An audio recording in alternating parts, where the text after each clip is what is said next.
नारायण भक्तों, प्यारे भक्तों, क्या आप लगातार परेशानियों से घिरे रहते हैं? क्या जीवन में संतान की चिंता, पैसों की कमी या कर्ज का बोझ आपके मन को भारी कर रहा है? तो आज का यह दिव्य विष्णु मंत्र आपके जीवन की हर रुकावट को हटाने वाला है। कहा गया है, जहाँ विष्णु का स्मरण वहाँ सभी संकटों का समाधान हो जाता है। आप पूरा वीडियो ध्यान से देखें, अंत में शक्तिशाली मंत्र मिलेगा जिसे यदि आपने सच्चे मन से केवल मात्र 2 मिनट भी सुन लेते हैं तो आपके जीवन से तमाम मुश्किलें खत्म हो जाएंगी और आपका जीवन बिल्कुल खुशहाल हो जाएगा। भगवान विष्णु पालनहार, रक्षा करने वाले और जीवन में संतुलन लाने वाले देवता माने जाते हैं। कहते हैं कि जब कोई भक्त सच्चे मन से उनका स्मरण करता है तो उसके जीवन में 3 प्रमुख संकट दूर होने लगते हैं। नंबर 1, संतान से जुड़ी बाधाएं, घर की गरीबी और कर्ज का बोझ। विष्णु भगवान की कृपा का प्रभाव धीरे धीरे नहीं बल्कि अचानक जीवन में महसूस होना शुरू हो जाता है। रिश्तों में प्रेम बढ़ता है और घर में धन धान्य आने लगता है और किस्मत का रुका हुआ पहिया फिर तेजी से घूमने लगता है। बहुत सारे लोग मानते हैं कि ये मंत्र उनके जीवन में नई रोशनी लेकर आएगा। जो वर्षों से संतान की चिंता में थे उन्हें सुखद समाचार मिला।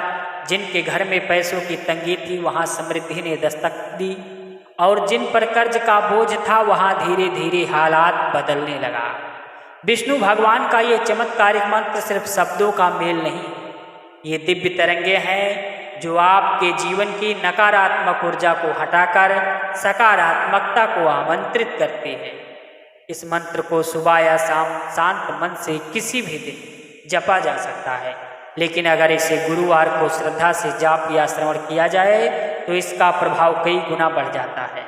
इस मंत्र के उच्चारण से मन शांत होता है, घर में लक्ष्मी का प्रवेश होता है और संतान संबंधी सभी अड़चनें दूर होने लगती हैं। अब समय है उस पवित्र मंत्र का जो आपके जीवन में खुशियों की वर्षा करा सकता है। अगर आप भी भगवान विष्णु की कृपा को जीवन में महसूस करना चाहते हैं तो आज से ही इस दिव्य मंत्र का जाप शुरू करें और अपने घर में सकारात्मकता बदलावों को खुद होते देखें। और अगर आप भी नारायण को सच्चे मन से मानते हैं तो दिल से एक लाइक इस वीडियो को जरूर करें और कमेंट बॉक्स में जय श्री हरि नारायण भगवान लिखकर अपनी हाजिरी लगाना तो बिल्कुल भी मत भूलें। और ऐसे ही सनातन धर्म को आगे बढ़ाने के लिए हमारे चैनल को जरूर सब्सक्राइब करें। चलिए इस मंत्र का जाप शुरू करते हैं। ओम अनंताय नमः। ओम गोविंदाय नमः। ओम अनंताय नमः। ओम गोविंदाय नमः। ओम अनंताय नमः। ओम गोविंदाय नमः। ओम अनंताय नमः। ओम गोविंदाय नमः। ओम अनंताय नमः। ओम गोविंदाय नमः। ओम अनंताय नमः। ओम गोविंदाय नमः। ओम अनंताय नमः। ओम गोविंदाय नमः। ओम अनंताय नमः। ओम गोविंदाय नमः। ओम अनंताय नमः। ओम गोविंदाय नमः। ओम अनंताय नमः। ओम गोविंदाय नमः। ओम अनंताय